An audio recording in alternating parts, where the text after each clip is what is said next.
Show previews చూడాలనుకుంటున్నారా? Latest episode చూడాలనుకుంటున్నారా?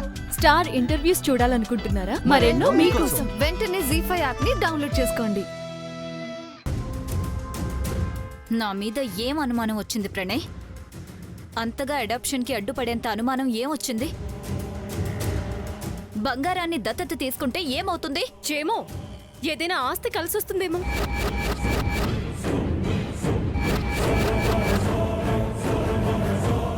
నువ్వు శివాగ్ని మనిషిగా మారిపోయావని నాకు అర్థమైంది. ఎన్నడూ లేంది మనింటి సరుకుల్లో కుంకుమ చేరింది. టీను పేరుతో ఇంకెవరో ఫోన్ చేసినప్పుడే టీను నుంచి నాకు కాల్ వచ్చింది. అన్నిటికన్నా ముఖ్యంగా నీ సంతకానికి శివాగ్ని ఎంత వెలకట్టిందో నాకు కళ్ళారా కనిపిస్తోంది. ఇప్పటికైనా నిజం చెప్పు నాన్న, శివాగ్ని ఎందుకిలా వలపన్నుతోంది? ఎందుకు బంగారం చుట్టూ ఉచ్చు బిగిస్తోంది? నాకు తెలియదమ్మా. నా సంతకానికి కూడా ఎంతో విలువ ఉంటుందని మొదటిసారి తెలిసింది. అప్పటికి నేను శివాగ్నితో చెప్తూనే ఉన్నాను, నేను తాగుడు మానేశానంటే ఏ తాగుబోతో నమ్మడు, అలాంటిది ప్రేమ ఎలా నమ్ముతుంది అన్నాను. అయినా శివాగ్ని వినలేదు. పాపులు, దుష్టులు, అపవిత్రులు అంత సులువుగా పరిశుద్ధులు అయిపోరమ్మా. డిఫాల్ట్ వాళ్ళంతా ఇంతే.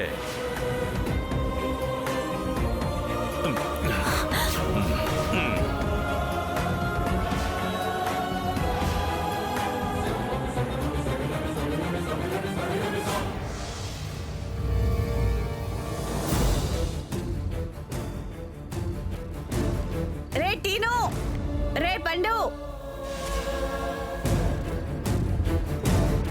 ఏంటమ్మా? ఏవో బుక్స్ కొనుక్కోవాలన్నావు కదా. కానీ దానికి నీ దగ్గర డబ్బులు లేవు కదా. ఉండు, ఈ బుక్స్ లో పెట్టినట్టు గుర్తు. ఎప్పుడో ఒక 200 దాచిపెట్టాను.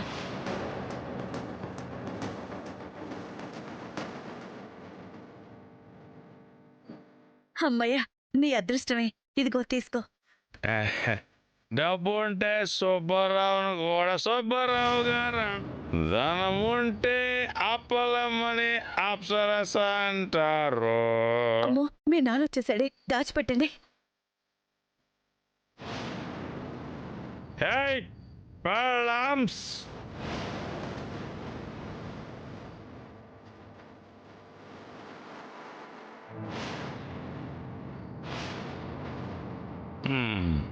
మళ్ళీ ఏం చేసావయ్యా?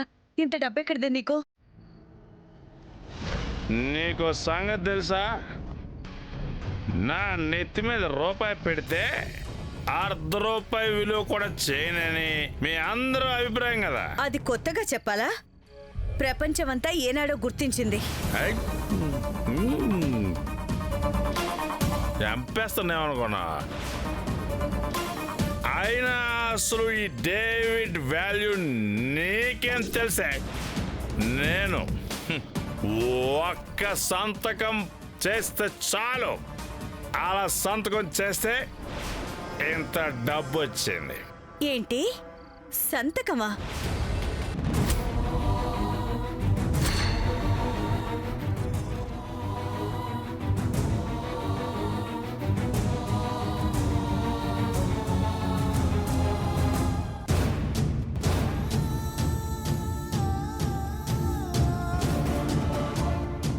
ఎలా ఎలా ఆపాలి? శివాగ్ని నిజస్వరూపం తెలిసి బంగారాన్ని దత్తత తీసుకుంటుంటే ఎలా ఊరుకోవాలి? ఇంకో తప్పు జరిగిపోయిందండి. వాళ్ళ ముందు నేను తలదించుకోవాలా? తప్పైపోయిందని చెప్పి అందరి కాళ్ళు పట్టుకోవాలా? ఇప్పుడు ఈ అమ్మాయికి ఏం చెప్తారా సమాధానం? వాళ్ళ అమ్మ నాన్నలకి ఏం చెప్తారా? పెళ్లికొచ్చిన బంధువులకి అందరికీ ఏం చెప్తారు? ఈ అమ్మాయి చేసుకోబోయేవాడికి ఏం చెప్తారు? ప్రేమ ప్రాణం తీయదు, ప్రాణాలను పోస్తుంది అని వాళ్ళకి తెలిసి రావాలంటే నువ్వు ముందు తాళి కట్టు.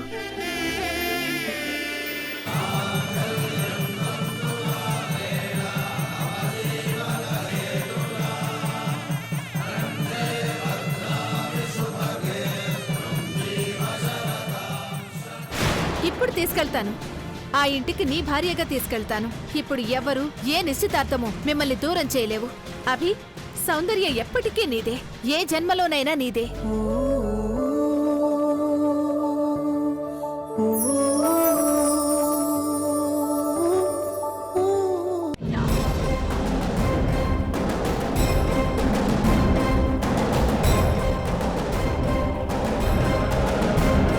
చాలా స్లోగా కళ్ళు తెరువమ్మా.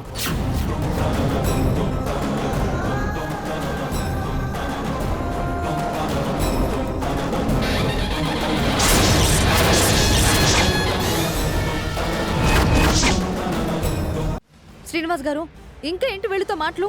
రండి, సామాన్లు బయటపడేద్దాం. రండి. ఆగు బావా. వద్దు, దీని మాటలు విని నువ్వు చెడు అనిపించుకోకు. గౌరవ మర్యాదలు తగ్గించుకోకు. 4 రోజులు టైం ఇవ్వు. ఇవ్వడం కుదరదని చెప్పండి శ్రీనివాస్ గారు. ఏయ్, నువ్వెక్కించాలని చూడకు. ఏయ్, నువ్వు ఎక్స్ట్రా మాటలు మాట్లాడకు.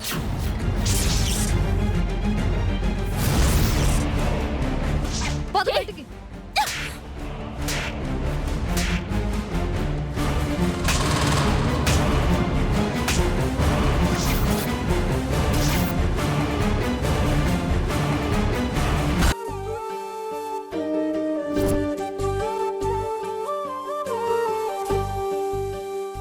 మృదులా,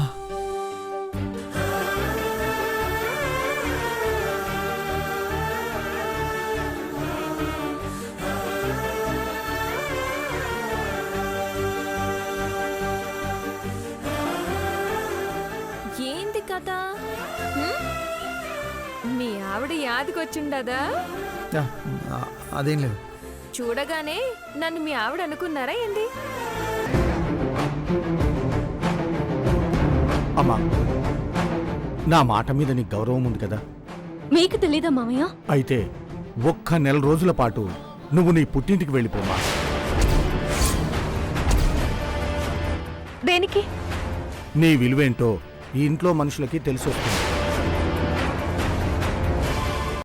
అంత గట్టిగా చెప్తున్నారంటే ఈ కిడ్నాప్ ప్లాన్ ఏదో మీకు తెలుసుండాలి.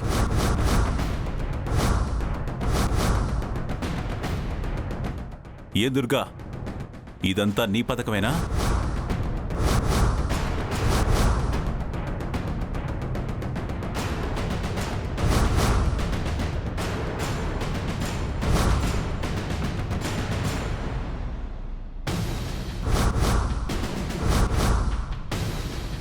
ఇంకా నన్ను ఎవరు చేసుకుంటారు?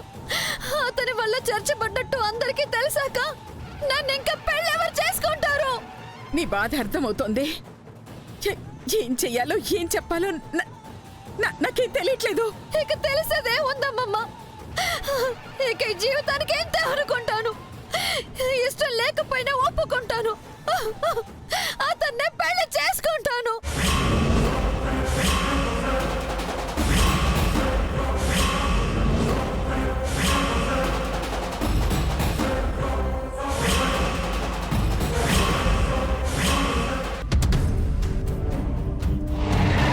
ఇంటికి వచ్చామా అండి?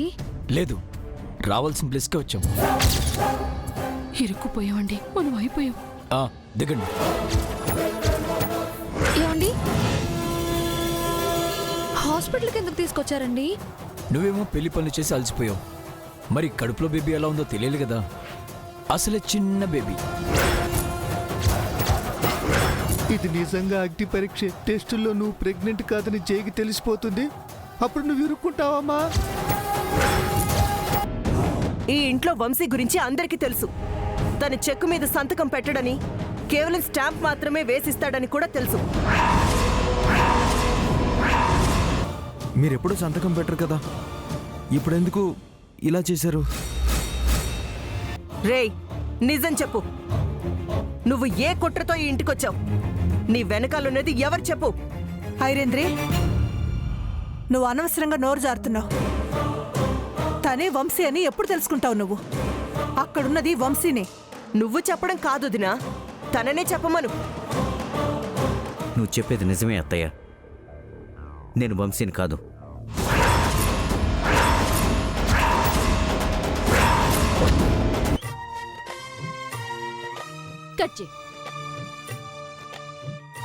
Happy birthday to you, happy birthday to you, happy birthday to you. నాకెందుకు? నాకు నువ్వు, నీకు నేను తప్ప మనకెవరున్నారు చెప్పు?